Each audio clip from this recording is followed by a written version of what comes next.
देवर जी, मुझे तो कोमलिका बड़ी पसंद आई। दिखने में भी सुंदर है और अच्छा घर भी है। आपका क्या कहना है? भाभी, मुझे भी कोमलिका पसंद आई। बाकी जो आप लोगों का फैसला होगा वही मुझे भी मंजूर होगा। सच में मेरा देवर कितना संस्कारी है। मैडम जी, मैं भी उसी की कैटेगरी का हूँ। याद है ना, जब आपको पसंद करने आया था तो एक ही नजर में पसंद कर लिया था। उधर अंकुर के माता पिता लड़के वालों से कहते हैं, भाई साहब, बच्चों को तो वो पसंद आ गए। अब आपकी आज्ञा हो तो रिश्ता पक्का करें। हाँ भाई साहब, हमें क्या एतराज होगा। दोनों परिवारों की सहमति से रिश्ता पक्का हो जाता है। उनके जाने के बाद कोमलिका अपनी छोटी बहन से कहती है, तुमने देखा शिवानी, मेरी जेठानी कितनी सस्ती सी साड़ी पहनकर आई थी।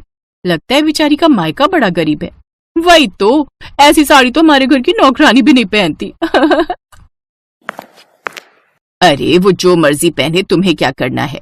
और गरीब घर की हैं तो तुम्हारा ही फायदा है ना, क्योंकि तुम्हारे अमीर माँ बाप तुम्हें इतना सारा दहेज देने वाले हैं कि तुम्हारी सास तो तुम्हें अपनी पलकों पर रखेगी और सारा काम उस गरीब जेठानी को ही करना पड़ेगा। अब शादी की तैयारियां शुरू हो जाती हैं। कोमलिका अपनी शादी की शॉपिंग में अपने लिए महंगी महंगी साड़ियां खरीदती है, जो कि मुंबई के एक बड़े शोरूम से ली हुई होती हैं। ऐसे वो और भी महंगी महंगी साड़ियां खरीदती है। कुछ दिन बाद उनकी शादी का दिन भी आ जाता है। शादी में भी उसकी जेठानी ने मुश्किल से 2000 रुपए तक की साड़ी पहनी थी। जहां मंडप में बैठी कोमलिका उसको देखकर मुंह बना रही थी और मन ही मन सोचती है, उफ, इस जेठानी ने तो मेरी नाक कटवा कर रख दी। कम से कम शादी पर तो कुछ महंगी साड़ी खरीद लेती। गरीब कहीं की। शादी के बाद कोमलिका अपने ससुराल आ जाती है, जहां दहेज में उसके माँ बाप ने छोटी से लेकर हर बड़ी चीज दी थी। अगले दिन कोमलिका की मुंह दिखाई थी। मोहल्ले की औरतें उसे तोहफा देकर जाती हैं। तभी सस्ती सी साड़ी पहनी उसकी जेठानी अनीता भी एक तोहफा लेकर आती है और अपनी अमीर देवरानी को देती है। सबके जाने के बाद कोमलिका अपनी जेठानी का गिफ्ट खोलती है तो एक साड़ी और शगुन के 1100 रुपए उसमें होते हैं। छी, ये भी कोई साड़ी, एकदम घटिया। जैसी खुद पहनती है वैसी मुझे भी पकड़ा दी। ये तो मैं अपनी काम वाली को ही दे दूंगी।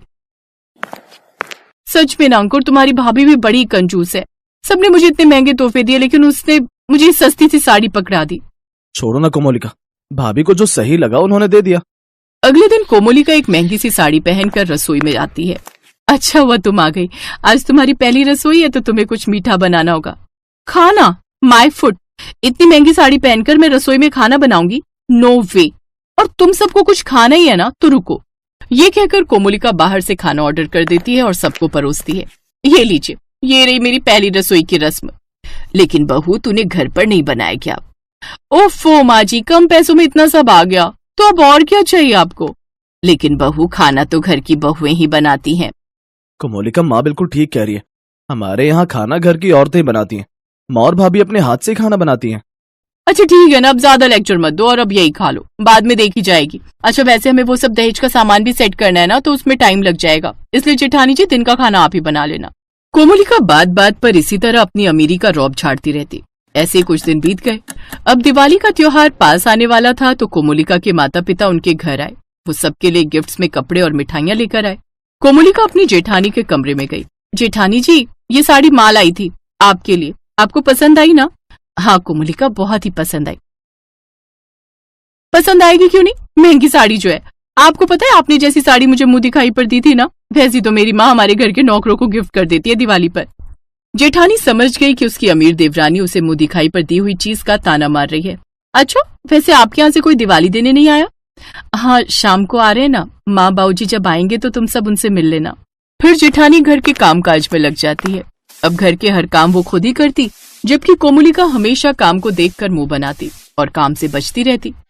फिर शाम को एक बड़ी सी गाड़ी उनके घर के बाहर आकर रुकती है।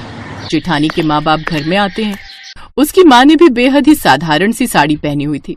उनको देख कोमलिका मुंह बना लेती है।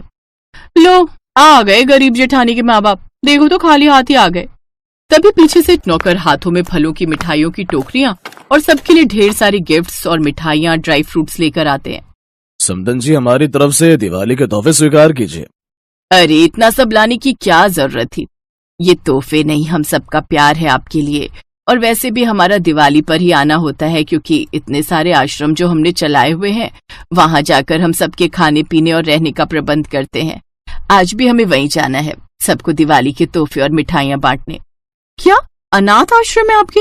लेकिन देखकर लगता ही नहीं कि ये इतने अमीर घर से। इनके कपड़े तो हाँ कमोलिका, ये खूब पैसे वाले हैं, लेकिन ये कभी अपनी अमीरी का घमंड नहीं करते, बल्कि साधारण जीवन जीना पसंद करते। और यही सोच मेरी पत्नी की भी है। उसे लगता है जो पैसे हम महंगे कपड़े साड़ियां खरीदने में लगाएंगे, इतने में तो किसी का पेट भर जाएगा। और शरीर ढकने के लिए जरूरी नहीं कि हमें महंगी साड़ियां ही पहननी पड़े, सस्ती साड़ियां पहनकर भी गुजारा चल सकता है। हाँ छोटी बहू, हमारी बड़ी बहू के मायके वाले तुम्हारे मायके वालों से 2 गुना ज्यादा अमीर हैं, लेकिन ये लोग खुद पर पैसा बहाने की बजाय दूसरों की सेवा में पैसा इस्तेमाल करते हैं। जब हमने पहली बार भाभी को देखा था ना, तो इन्होंने लोअर और टी शर्ट पहनी हुई थी। इन्हें देखकर तो लग ही नहीं रहा था कि ये इतने अमीर घर से। इनकी यही सादगी हम सबको पसंद आ गई। और देखो, इतने अमीर घर की होते हुए भी कितनी आसानी से इन्होंने इस घर को संभाल लिया। हमारी बड़ी बहू से अच्छा तो कोई हो ही नहीं सकता। उनकी अब की बातों से कोमली सर शर्मिंदगी से झुक जाता है और अब वो अपनी जेठानी से अपनी हरकतों के लिए माफी मांगती है। उसकी जेठानी भी उसे माफ कर देती है। तुम्हारी बनारसी साड़ी तो बड़ी सुंदर है कोमल। पता है, मेरा भी मन है कि मैं अपनी शादी में ऐसी बनारसी साड़ी पहनूं। तुम जानती भी हो बनारसी साड़ी कितनी महंगी आती है। गरीब लोगों के बस की बात नहीं है ये इतनी महंगी साड़ी पहनना। अच्छा, कितने की है तेरी ये साड़ी? पूरे 40,000 की है। ये राम, 40,000! अरे इतने में तो मैं 40,000 कपड़े ले आऊं। क्या जरूरत थी इतना महंगा लेने की? तू कौन सा रोज रोज यही पहनेगी? इतने में तो तू पूरे साल भर के कपड़े ले सकती थी। तू ना बस हमेशा सस्ता ही ढूंढती रही हो। भावना मुंह बनाकर घर आ जाती है। पता नहीं क्या समझती है खुद को कि जैसे बस यही बनारसी साड़ी पहन सकती है। भावना को बनारसी साड़ी का बड़ा शौक था, लेकिन वो गरीब घर से थी, इसलिए उसके माँ बाप के पास इतने पैसे नहीं थे कि वो उसके लिए सस्ती वाली बनारसी साड़ी भी खरीद पाए। भावना जब भी किसी अखबार में बनारसी साड़ी की फोटो देखती तो उसकी फोटो अपने पास काट कर रख लेती थी। ये देख उसकी माँ, अरे ओ गरीब बनारसी साड़ी वाली, अगर तेरा ये काट छाट का काम पूरा हो गया हो तो चल अब कुछ काम कर ले। ऐसे ही समय बीता। फिर कुछ दिन बाद भावना के लिए एक अच्छे घर से रिश्ता आता है। वो दिखने में सुंदर थी, इसलिए सबको पसंद भी आ गई और कुछ दिनों में वो शादी कर एक अच्छे घर में आ जाती है। लेकिन गरीबी में पलने के कारण अब भावना की आदत ही यही हो गई थी। वो जहाँ भी जाती सस्ता सामान ही खरीदती थी। ऐसे ही एक रोज, आलू ले लो आलू। अरे भैया, ये आलू कैसे दिए? 30 रुपए किलो। क्या? अरे लेकिन वो वाले भैया तो 20 रुपए किलो दे रहे हैं। वो तो पुराने सड़े गले आलू दे रहा है। लेकिन दे तो सस्ते रहा है ना। तो उन्हीं से ले लो ना। हाँ हाँ ले लूंगी। आलू ही तो डालना है सब्जी में, फिर वो महंगा हो या सस्ता क्या फर्क पड़ता है। फिर वो सस्ता आलू लेकर वहां से चली जाती है। भावना की यही आदत थी, उसे जहां भी सस्ता दिखा तो वो वही सामान खरीद लेती। ऐसे ही एक रोज, चल भावना शॉपिंग पर चलते हैं, मुझे ना बनारसी साड़ी खरीदनी है। अरे वाह, वो तो मुझे भी खरीदनी है। 2 मिनट रुकिए, मैं अभी तैयार होकर आती हूँ जेठानी जी। दोनों देवरानी जेठानी शॉपिंग के लिए चली जाती हैं, जहाँ वो एक दुकान में जाती हैं, जहाँ कई तरह की बनारसी साड़ियाँ रखी हुई थी। अरे वाह, वो वाली बनारसी साड़ी तो बहुत ही सुंदर है। भैया मुझे वो वाली साड़ी दिखाना। जी मैडम, ये लीजिए। कितने की है ये साड़ी? मैडम सिर्फ 1000 रुपए की है। 1000 रुपए की? नहीं नहीं भैया, ये सस्ती साड़ी तो 2 दिन में ही खराब हो जाएगी। आप मुझे कुछ अच्छी सी महंगी साड़ी दिखा दो। तभी भावना कहती है, भैया वो सस्ती वाली साड़ी मुझे दिखा देना। अरे भावना, मेरी देवरानी होकर तू ये सस्ती सी साड़ी लेगी? रुक, मैं तुझे कोई महंगी सी साड़ी दिलवा देती हूँ। ये सस्ती साड़ी तो महीने भर में ही खराब हो जाएगी। मैडम बिल्कुल ठीक कह रही हैं आप। ये महंगी वाली कोई साड़ी ले लीजिए, ये सस्ती साड़ी तो जल्दी खराब हो जाएगी। मैं अच्छे से जानती हूँ तुम जानबूझकर ऐसा कह रहे हो ताकि तुम्हारी महंगी साड़ी बिक जाए। तुम दुकान वाले तो सोचते हो कि हम सारा पैसा बस इन महंगे कपड़ों में ही लुटा दे। भावना, अगर पैसे नहीं लाई हो तो मुझसे ले लो, बाद में लौटा देना, कौन सी जल्दी है। अरे नहीं दीदी, मुझे तो वो सस्ती वाली चाहिए। भैया आप उसे ही पैक कर दो। ओफो, तुम नहीं मानोगी। ठीक है, जैसी तुम्हारी मर्जी। भैया आप मेरे लिए तो वो महंगी बनारसी साड़ी जो 7,000 की है वो वाली पैक कर दो। दोनों देवरानी जेठानी अपनी अपनी साड़ियां लेकर घर आ जाती हैं।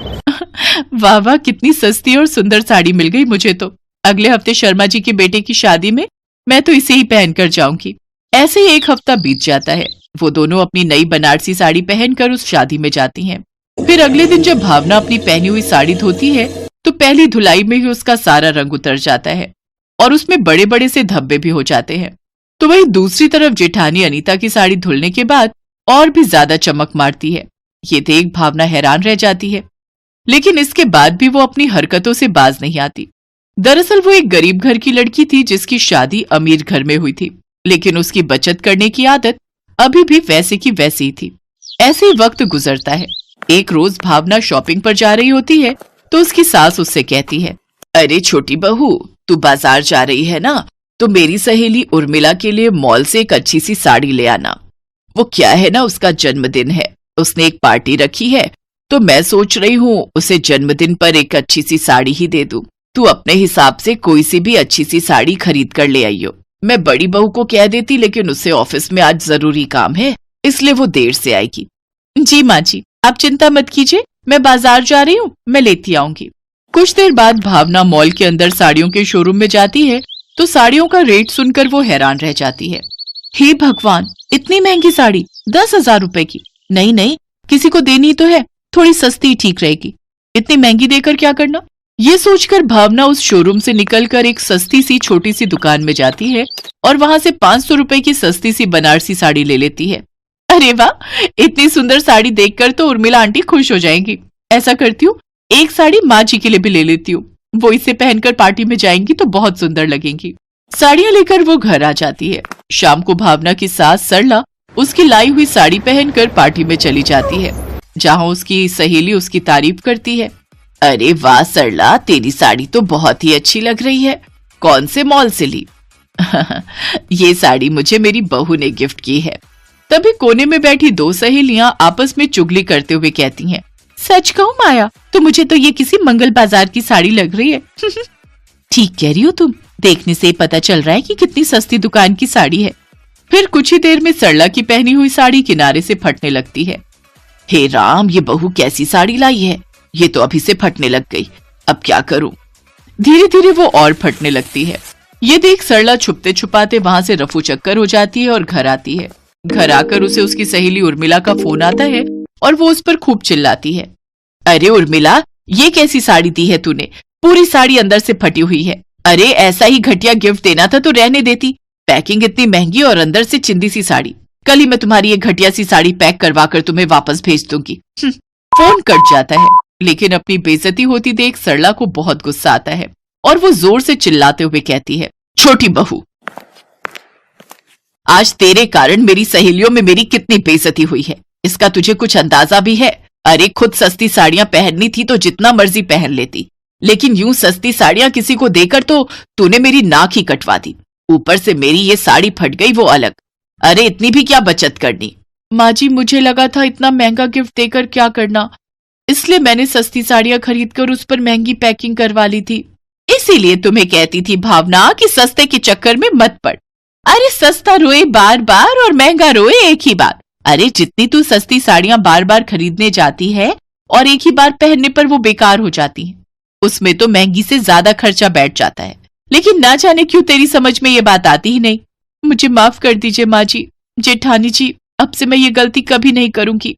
इतना बवाल होने के बाद फाइनली भावना की समझ में ये बात आ ही जाती है कि सस्ता रोए बार बार और महंगा रोए एक ही बार। अब वो लाभ सस्ते के चक्कर में नहीं पड़ती।